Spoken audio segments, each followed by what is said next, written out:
अस्सलामुअलैकुम वरहमतुल्लाहि वबरकातुहू। नाज़रीन, तुलबा तालबात, मैं हूँ आपका भाई क़ारी अब्दुल मजीद सदीक़ी। आज फिर आप भाइयों की खिदमत के अंदर हाज़िर हुआ हूँ तजवीदी नूरानी क़ायदे का सबक नंबर 10 लेकर। उम्मीद करता हूँ आप सब भाई हज़रात खैरियत से होंगे। अल्लाह तबारक व तआला आप भाइयों को खुश रखे।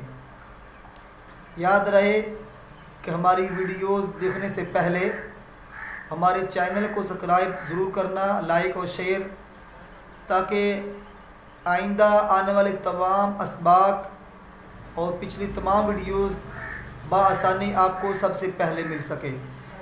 जज़ाकुमुल्लाहु खैरा व अहसनुल जज़ा। इसी के साथ हम चलते हैं आज के सबक की तरफ।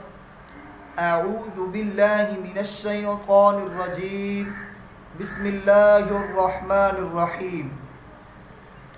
आज का हमारा सबक नंबर 10 है। तख्ती नंबर 1 हुरूफ मुफरदात और हर्फ नंबर 11 है। हमने आज इस हर्फ के बारे में समझना है कि इस हर्फ की आवाज़ कहाँ से अदा होती है, इसके निकलने का मखरज क्या है। देखिए ज़रा तवज्जो करें कि हर्फ नंबर जो 11 है उसका मखरज है सनाया सुफला यानी नीचे वाले 2 दांत, और सनाया उलिया यानी ऊपर वाले 2 दांतों के अंदर के जो किनारे हैं वहाँ ज़ुबान की नोक जब दरमियान में आ जाए तो वहाँ से इसकी आवाज़ सीटी के साथ अदा होगी और बारीक आवाज़ अदा होगी। तेज़दार आवाज़ सीटी की बाहर निकलेगी और एक कली के बराबर खींचेंगे। आइए इसकी अदायगी अदा करते हैं।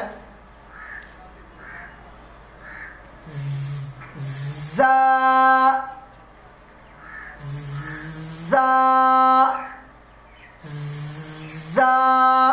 ये हर्फ भी 2 हर्फी है, यानी कि ज़ा और साथ अलिफ है। एक कली के बराबर इसको खींचा जाएगा, मगर इसकी आवाज़ बारीक रहे, मशक के अंदर मोटी होने ना पाए, मजहूल ना हो।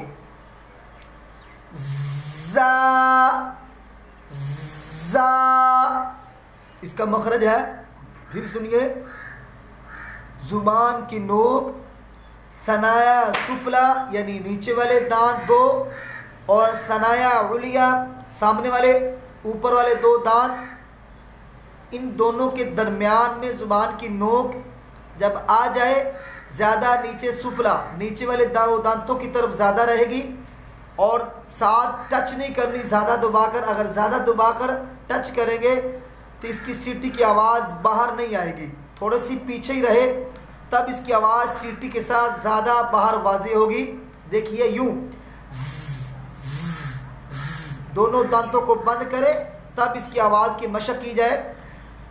ज़ा ज़ा ज़ा ज़ा।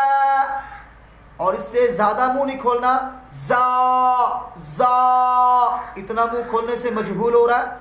इसी तरह अगर हम इसको यूँ पढ़ेंगे ज़ा ज़ा, यानी कि ये न ज़ाल है न ज़ा है। अगर इसको हम यूँ पढ़ेंगे ज़ाल, आखिर में लाम की आवाज़ लगा दी, तब भी गलत है। बच्चों को भरपूर मुतवज्जे किया जाए अपनी तरफ और उसको बताया जाए इसके अंदर अलिफ की आवाज़ आएगी। लाम की आखिर आवाज़ जो है वो ज़ाल के आखिर में लाम की आवाज़ पे ज़ाल की आवाज़ ख़त्म होती है। और बच्चे अमूमन ज़ाल और ज़ा के अंदर फ़र्क नहीं कर पाते। जब रवानगी के अंदर पढ़ते हैं तो उनको जब पहली तख्ती के अंदर ही मशक करवाई जाएगी, और तख्ती नंबर 2 जो हुरूफ मुरक्कबात हैं, मिलकर 2-2 3-3 हरफ आए, उनके अंदर मशक करवाई जाए, बच्चे को बहुत ज़्यादा पहचान करवाई जाए इनकी आवाज़ों की, तब जाके रवानगी के अंदर उनकी ज़ा और ज़ाल इसी तरह हर हरफ के अंदर वो फ़र्क बयान करेंगे और मुमताज़ जुदा जुदा अदा कर पाएंगे। ज़ा ज़ा ज़ा ज़ा। दोनों दांतों को बंद करके सीटी की आवाज़ की पहली मशक की जाए। जब सीटी की आवाज़ की मशक हो जाए तब इसको दराज किया जाए, लंबा किया जाए। इसकी आवाज़ को एक कली के बराबर बारीक ज़ा ज़ा ज़ा ज़ा। उम्मीद करता हूँ आज का सबक नंबर 10 हमारा आपको पसंद आया होगा और आपको समझ भी बआसानी आ चुका होगा। और इसी के साथ आज का हमारा सबक मुकम्मल हुआ। आइंदा अगले सबक तक हमें इजाज़त दीजिए। अल्लाह हाफिज़। अस्सलामु अलैकुम व रहमतुल्लाहि व बरकातुहू।